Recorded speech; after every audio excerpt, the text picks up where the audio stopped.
नमस्कार दोस्तों, मैं स्वागत करता हूं आप सभी का अपने YouTube चैनल एग्ज़ाम कॉपी में। दोस्तों, जैसा कि आप सभी को पता है कि पॉलिटी को मैं डिटेल में पढ़ा रहा हूं, तो आज उसी क्रम को आगे बढ़ाते हुए ये हमारा दूसरा सेशन होगा। और जैसा कि आप सभी को पता है कि पहले सेशन में मैंने क्रिप्स मिशन 1942 तक की चीज़ों को क्लियर कर दिया है और अभी हमारा इंट्रोडक्शन का ही पार्ट चल रहा है। तो आज उसी इंट्रोडक्शन को आगे बढ़ाते हुए मैं दूसरा पार्ट लेके आ रहा हूँ, यानी कि क्रिप्स मिशन 1942 के आगे की अब कहानी अब चलेगी। अब यहाँ से देखना है कि चीज़ें कैसे आगे बढ़ रही हैं और अभी हम इंट्रोडक्शन पार्ट पढ़ रहे हैं। उसके बाद हम पार्ट वाइज पॉलिटी को पढ़ेंगे और काफ़ी डिटेल में जाएंगे। तो दोस्तों, अगर आपने चैनल को सब्सक्राइब नहीं किया तो प्लीज़ सब्सक्राइब कर लीजिए और लाइक कीजिए, कमेंट कीजिए, शेयर कीजिए। और प्लीज़ दोस्तों, वीडियो को अगर आप देखते हैं तो लाइक ज़रूर कर दिया करिए। इससे क्या है कि थोड़ा सा मोटिवेशन मिलता है और अच्छा लगता है। तो ठीक है, मैं फिर वीडियो को स्टार्ट करता हूँ। तो जैसा कि आप सभी को पता है कि हमारी जो कहानी थी वो क्रिप्स मिशन क्रिप्स मिशन 1942, यहाँ तक हमारी कहानी ख़त्म हो चुकी थी। ठीक है, अब हमें इसके आगे देखना है कि जब विश्व युद्ध जब समाप्त हो गया था, दूसरा विश्व युद्ध 1939 से लेकर के 1945 तक जब चला था, तो जब विश्व युद्ध जब ख़त्म हो गया तो उसके बाद कहानी क्या हुई ये हमें देखना है। राइट फ्रेंड्स, तो अब हम देखते हैं आगे क्या चलता है। तो जैसा कि आप सभी को पता है कि क्रिप्स मिशन आया था 1942 में, लेकिन फिर बातें बन नहीं पाई थी इस पर भी। और फिर हमने क्विट इंडिया मूवमेंट कर दिया 1942 में। क्विट इंडिया मूवमेंट 1942 में जब स्टार्ट हो गया तो 1900 जैसा कि आप सभी को पता है कि क्विट इंडिया मूवमेंट में ही गांधी जी ने डू एंड डाई का ये जो नारा है वो दिया था, डू एंड डाई, यानी कि करो और मरो। ठीक है, करो और मरो का इसमें नारा जो था गांधी जी ने दिया था। तो ये क्विट इंडिया मूवमेंट है, quit India INDIA India movement, MOVEMENT movement. Right, quit India movement को हिंदी में कहते हैं भारत छोड़ो आंदोलन। भारत छोड़ो आंदोलन, ओके, याद रखिएगा। 1942 में ही शुरू हुआ था ये, 1942 में, ये इम्पोर्टेंट है। तो जैसा कि आप सभी को पता है कि 1944 में US सेकेंड वर्ल्ड वॉर में प्रवेश कर जाता है और जापान को हरा दिया था और जर्मनी थोड़ा कमज़ोर हो ही गया था। ठीक है, लेकिन ब्रिटिश भी काफ़ी कमज़ोर हो चुके थे। भाई जाहिर सी बात है कि युद्ध तो हो ही रहा था, तो ब्रिटेन भी इसमें कमज़ोर हो गया था। ऐसा नहीं कि वो कमज़ोर नहीं हुआ था, ब्रिटेन भी कमज़ोर हो गया था। तो मान लीजिए कि ये ब्रिटिश हैं, ठीक है, ये ब्रिटिश है।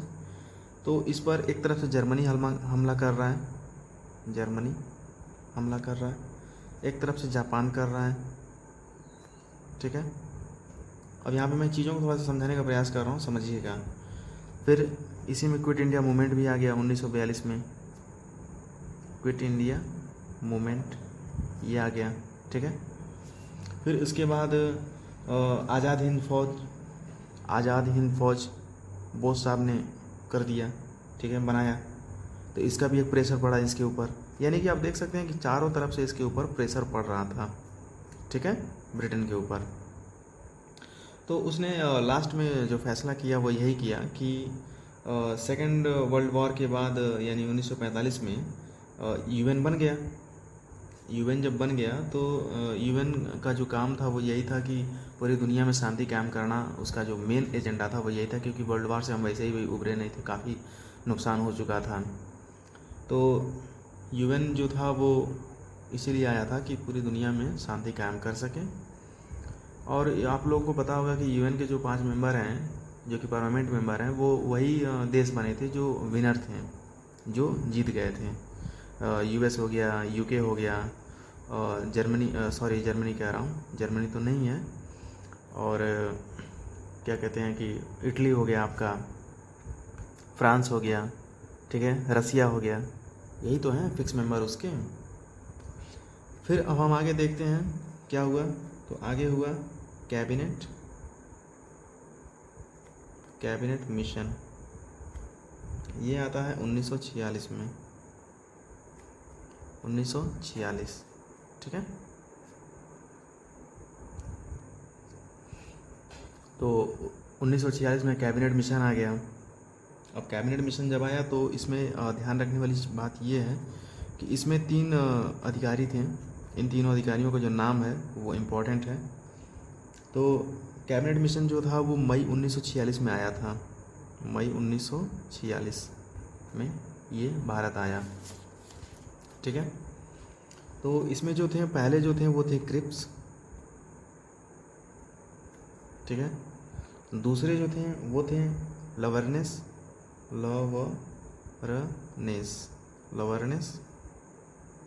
ठीक है। और तीसरे जो थे वो अलेक्जेंडर थे,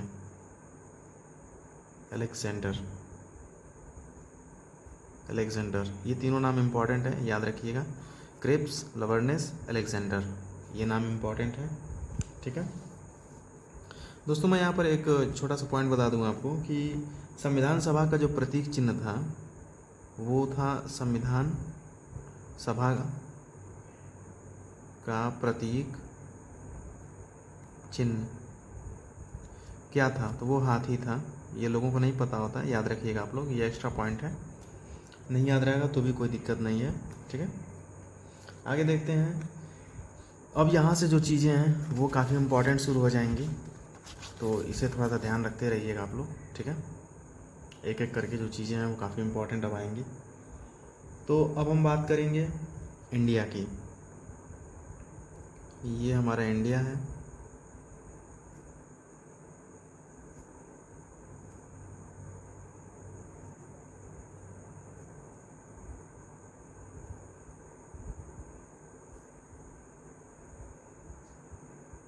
सपोज कर लीजिए ये इंडिया है,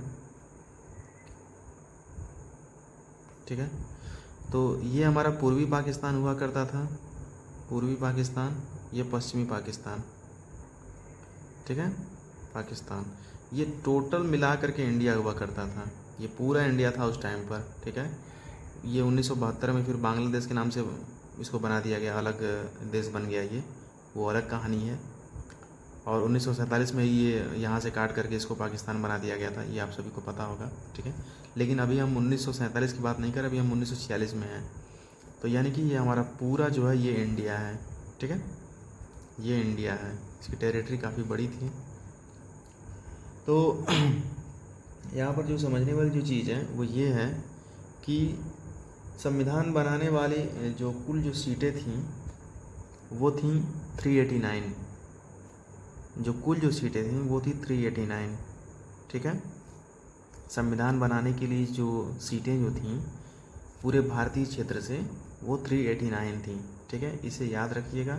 अभी देखिए मैं इसको कैसे कैसे डिवाइड करूँगा, ये काफ़ी इम्पोर्टेंट है। अब इस 389 में से हम 2 भाग में बना देते हैं इसको। एक लेते हैं 296 और एक लेते हैं 93। अब ये 296 क्या है, तो 296 कुछ नहीं है, ये ब्रिटिश इंडिया है। तो आप कहेंगे कि फिर ये क्या है, तो ये जो 93 जो है ये प्रिंसली स्टेट है, प्रिंसली स्टेट। दोनों में कुछ ज़्यादा अंतर नहीं है, बस इतना आप समझ लीजिए कि ये जो है ब्रिटिश इंडिया, इस पर जो क्वीन थी वो डायरेक्ट रूल करती थी। और प्रिंसली स्टेट पर क्या होता था कि यहाँ पर रूल तो यहाँ पर भी क्वीन का ही था, लेकिन यहाँ पर राजा हुआ करते थे जो कि रानी के अधीन हुआ करते थे। यानी यहाँ पे राजा महाराजा राजकुमारों की व्यवस्था थी यहाँ पर प्रिंसली स्टेट में, और इस पर डायरेक्ट क्वीन रूल किया करती थी। यही अंतर है और कुछ अंतर नहीं है, ठीक है। तो यहाँ पर हम देखते हैं कि और उस समय जो भारत जो था, जैसा कि मैंने आपको बताया है कि 2 भागों में बटा हुआ था, ठीक है, एक ब्रिटिश इंडिया और एक प्रिंसली स्टेट, ठीक है। तो प्रिंसली स्टेट मतलब जो अप्रत्यक्ष रूप से ब्रिटिश के अधीन थे, और ब्रिटिश भारत प्रत्यक्ष रूप से ब्रिटिश के अधीन, ठीक है। प्रिंसली स्टेट मतलब जो अप्रत्यक्ष रूप से ब्रिटिश के अधीन थे, ठीक है, यानी कि इनडायरेक्ट, और ये डायरेक्ट, यही अंतर है, बस ये याद रखिएगा, ठीक है। अब देखिए मैं इसको अब डिवाइड करने जा रहा हूँ, ये याद रखने, 389 में से 389 में से 389 को हमने दो भागों में बांटा, 296, 93। अब हम 296 को हम डिवाइड करने जा रहे हैं, ठीक है। यहाँ पर हम इसको डिवाइड करेंगे। अब देखिए क्या होता है यहाँ पे। अब ये जो 296 है, 296 296, ठीक है, तो इसमें से 292 और ये 4, ठीक है, तो ये 292 क्या है और ये 4 क्या है, तो मैं बता दूं कि ये जो 292 जो है ये ब्रिटिश प्रोविंस है, ब्रिटिश प्रोविंस, ठीक है, और ये जो है ये चीफ कमिश्नरियाँ हैं, चीफ कमिश्नरियाँ, ठीक है। कमिश्नर की स्पेलिंग COMMISSIONERY, कमिश्नरी, ठीक है। मैं भी शॉर्ट फॉर्म में लिख रहा हूँ, इसको याद रखिएगा। अब ये 4 चीफ कमिश्नरियाँ कौन कौन थी? तो एक थी हमारी दिल्ली, दूसरी थी हमारी अजमेर मारवाड़, ये अजमेर मारवाड़, ठीक है। तीसरी थी हमारी कुर्ग, आपको पता होगा कुर्ग कर्नाटक, और चौथा जो है वो है बलूचिस्तान। बलूचिस्तान अभी फ़िलहाल पाकिस्तान में, आपको तो पता ही होगा, तो ये बलूचिस्तान, ठीक है। तो ये हमारा 4 हो गया, ये 4 चीफ कमिश्नरियाँ हैं, ठीक है। और ये ब्रिटिश प्रोविंस 292, ठीक है। अब आगे देखते हैं।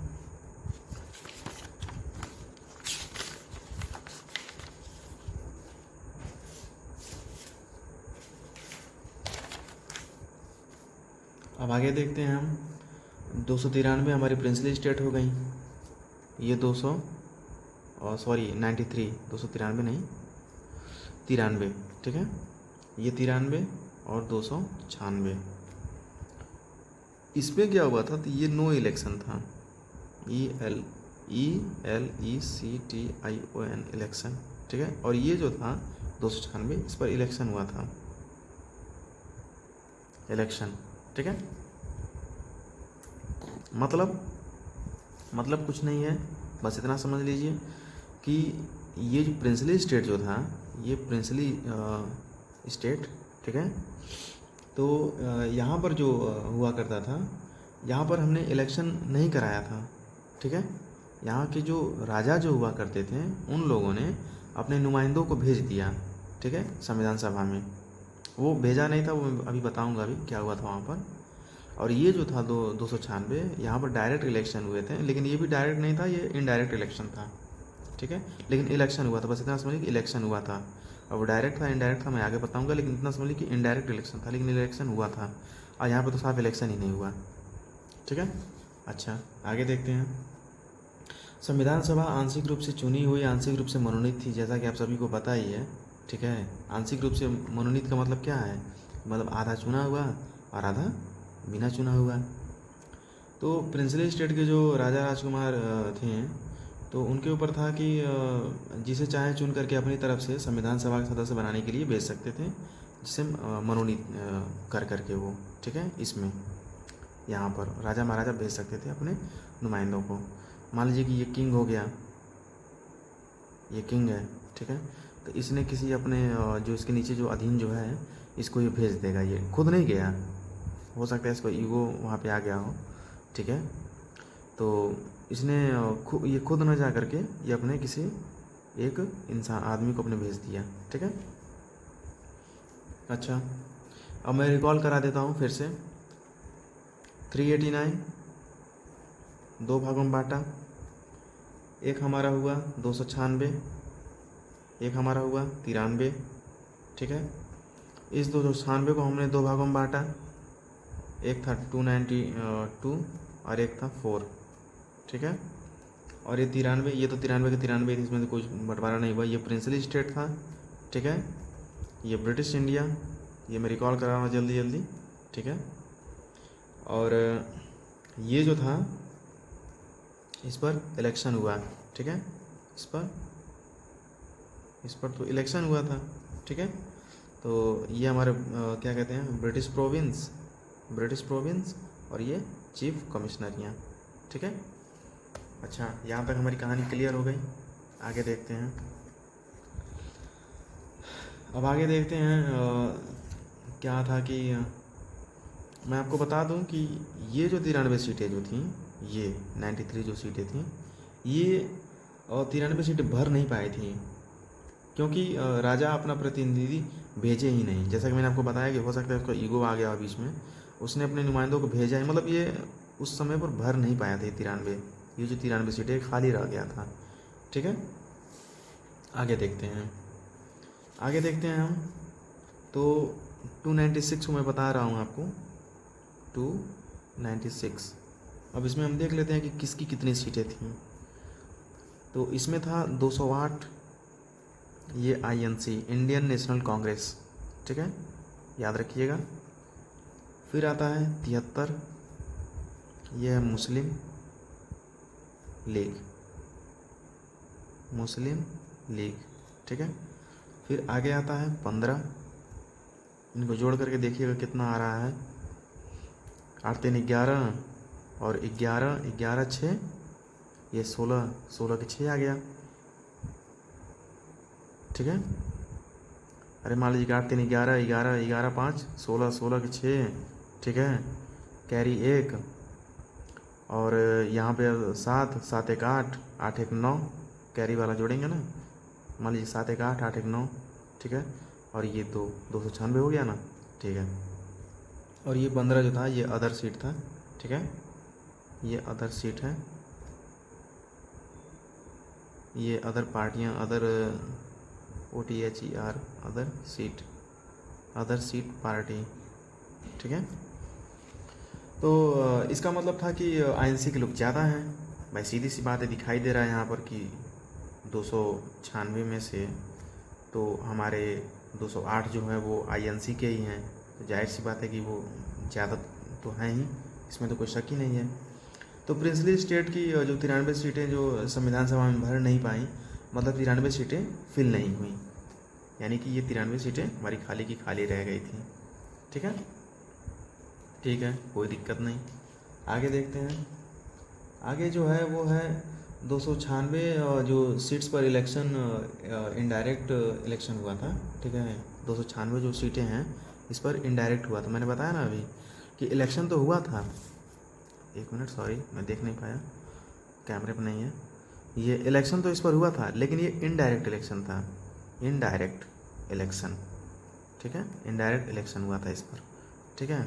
अब इनडायरेक्ट हो चाहे डायरेक्ट हो, लेकिन इलेक्शन हुआ था, ठीक है। यहाँ पर एक चीज़ मैं थोड़ा सा इम्पोर्टेंट है, बता दे रहा हूँ कि एक सीट मतलब 10 लाख, एक सीट पर जो मतलब लोग माने गए थे वो 10 लाख लोगों पर एक सीट बनाई गई थी, ठीक है।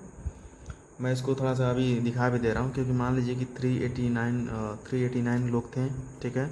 अब इनका जब गुणा करेंगे आप 10 लाख से, तो ये आपका बैठेगा 389, और 10 लाख में कितने जीरो आते हैं, इकाई, दहाई, सैकड़ा, हज़ार, 10,000, लाख, 1 2 3 4 5 6, ठीक है। इकाई, दहाई, सैकड़ा, हज़ार, 10,000, लाख, 10 लाख, करोड़, 10 करोड़, 38 करोड़ 90 लाख आ गया ना। यानी कि उस समय जो हमारे जो पॉपुलेशन था उसे आप देख लीजिएगा, वो 40 करोड़ के करीब ही है, यानी कि ये सही है, ठीक है। 296 सीटों पर अप्रत्यक्ष चुनाव हुआ था। जितने भी ब्रिटिश प्रोविंस थे उनमें विधानसभाएं थीं, और इस विधानसभाओं के सदस्यों ने वोट किया था, ठीक है। तो जो वोट जो हुआ था वो एकल संक्रमणी मत के माध्यम से, अनुपातिक जो प्रतिनिधित्व नहीं होता है, जैसे कि प्रेसिडेंट का जो चुनाव होता है वैसे ही हुआ था, ठीक है। भाई आप खुद सोचिए ना कि प्रेसिडेंट का जो इलेक्शन होता है, इलेक्शन तो होता है लेकिन वो भी इनडायरेक्ट होता है, उसी प्रकार से ये भी है, ये भी देखिए इनडायरेक्ट है, यानी कि जैसे भी प्रेसिडेंट को चुना जाता है ना, उसी प्रकार से उस समय इनको चुना गया था, मतलब डायरेक्ट नहीं था, इनडायरेक्ट था। ठीक है, आगे देखते हैं। आगे जो है वो है 93 सीटें तो भर नहीं पाई थी, तो संविधान सभा में लगभग सारी बड़ी हस्तियां थीं। ठीक है, लेकिन यहाँ पर मैं आपको एक चीज़ बता दूं कि संविधान सभा में सारी बड़ी हस्तियां थीं, लेकिन 2 इंसान ऐसे हैं जो नहीं थे। और आपको जान करके ताज्जुब होगा कि पहले हमारे जो सदस्य मतलब नहीं थे संविधान सभा में, संविधान सभा में लगभग सभी हस्तियां थीं। ठीक है, लेकिन 2 नहीं थे। कौन थे 2? और दोनों बहुत दिग्गज हैं। एक है महात्मा गांधी, ठीक है, और दूसरे हैं मोहम्मद अली जिन्ना। ठीक है, ये दोनों लोग नहीं थे। किसमें? तो संविधान सभा में। ठीक है, अब देखिए आगे, आगे क्या है तो है, अब मैं आपको बता दे रहा हूँ कि अब यहाँ से जो डेट है वो काफ़ी इम्पोर्टेंट शुरू होने जा रही है। ठीक है, 9 दिसंबर 1946 डेट महत्वपूर्ण है, ध्यान दीजिएगा। तो क्या होता है 9 दिसंबर 1946 को कि संविधान सभा की पहली बैठक हुई, फर्स्ट बैठक, पहली बैठक। ठीक है, 1946। फिर क्या होता है कि जो यहाँ पर ये क्वेश्चन पूछा जाता है कि अस्थाई अध्यक्ष सच्चिदानंद सिन्हा थे।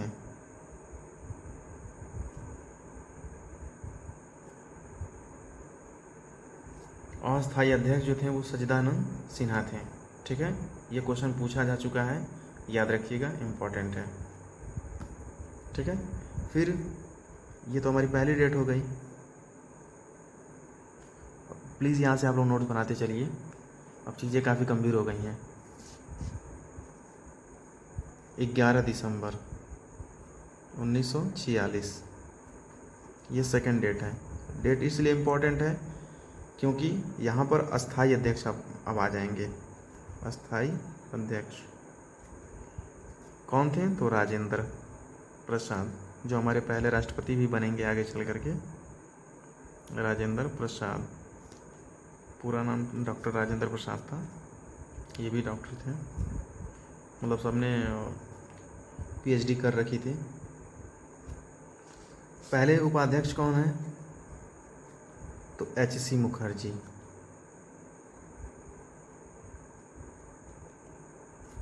एचसी मुखर्जी उपाध्यक्ष। ठीक है, ध्यान रखिएगा, एचसी मुखर्जी इम्पोर्टेंट हैं। लोग प्रेसिडेंट बता देते हैं, मतलब अध्यक्ष बता देते हैं, लेकिन ये उपाध्यक्ष नहीं बता पाते हैं, तो इसके याद रखिएगा, एचसी मुखर्जी हैं। ठीक है, आगे देखते हैं। फिर एक इम्पॉर्टेंट नाम BN राव। ये कौन थे? तो ये थे संवैधानिक सलाहकार।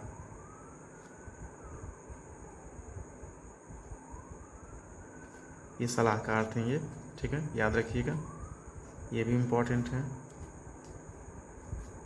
राजेंद्र प्रसाद, पहले तो सच्चिदानंद सिन्हा, ये भी इम्पोर्टेंट। पहले अस्थाई कौन थे? अस्थाई अध्यक्ष डॉक्टर सच्चिदानंद सिन्हा, स्थायी अध्यक्ष राजेंद्र प्रसाद, उपाध्यक्ष एचसी मुखर्जी, सलाहकार BN राव।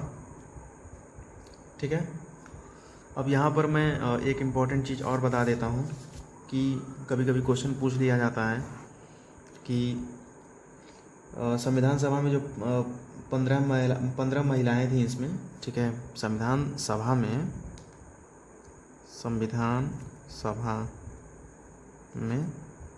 15 महिलाएं। ठीक है, 15 महिलाएं थीं। नाम थोड़ा सा इम्पोर्टेंट है, ध्यान रखिएगा। पहली थी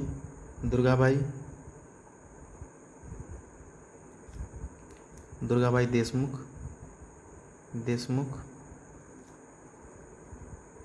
इसमें से जो इम्पोर्टेंट वो मैं बता दे रहा हूँ, 15 के 15 इम्पोर्टेंट नहीं है। जो इम्पोर्टेंट है, जो मुझे फ़िलहाल अभी थोड़ा याद आ रहा है, मैं बता रहा हूँ जल्दी जल्दी। एक दुर्गाबाई का नाम याद रखिएगा। दूसरा सरोजनी नायडू, फर्स्ट गवर्नर, ठीक है। फिर Sucheta Kripalani, first women chief minister. ये लोग आगे बनेंगे, ये लोग कृपलानी, ठीक है।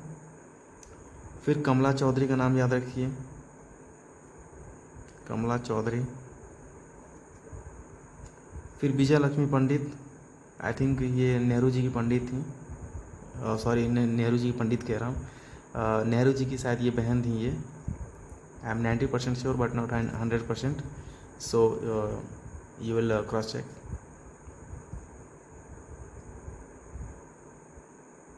So you can cross check, okay. Vijay Lakshmi Pandit, ठीक है। और एक थी कमला चौधरी का नाम, कमला चौधरी मैंने बता ही दिया। मालती चौधरी भी याद रख सकते हैं आप, मतलब यही 4-5 अभी नाम फिलहाल आप याद रखिए, आगे मैं बता दूंगा आपको, लेकिन यही 4 इम्पॉर्टेंट है, मतलब 5 इम्पॉर्टेंट है, ठीक है। तो यहाँ तक हमारी चीज़ें क्लियर हो गई हैं। अब कल मैं फिर से इस चीज़ को एक बार रिकॉल करा दूँगा, और रिकॉल कराने के बाद अब हमारी इम्पॉर्टेंट चीज़ें शुरू हो गई हैं। तो कल मैं इसे रिकॉल कराने के बाद आगे मैं चीज़ों को फिर से विस्तार से बताऊँगा। तो प्लीज़ दोस्तों, अगर आपने चैनल को सब्सक्राइब नहीं किया तो प्लीज़ सब्सक्राइब कर लीजिए, लाइक कीजिए, कमेंट कीजिए, शेयर कीजिए, और प्लीज़ वीडियो को पूरा देखा करिए। कोई फालतू चीज़ें नहीं बताई जा रही, इंपॉर्टेंट चीज़ें हैं ये। आप लोग पॉलिटी अच्छे से पढ़ लेंगे तो आप लोग इससे जो भी जुड़े हुए जो प्रश्न हैं उनको बना सकते हैं। पढ़ाने का तो मन मेरा और ज़्यादा है, लेकिन प्रॉब्लम बस ये है कि वीडियो लंबी हो जाएगी तो फिर दिक्कत हो जाता है लोड करने में इसे। तो ठीक है दोस्तों, फिर मैं कल आपको मिलता हूँ। तब तक के लिए अपना ख्याल रखिए, अच्छे से रहिए। चैनल को सब्सक्राइब नहीं किया तो सब्सक्राइब कर लीजिए, लाइक कीजिए, कमेंट कीजिए, शेयर कीजिए। ठीक है दोस्तों, नमस्कार।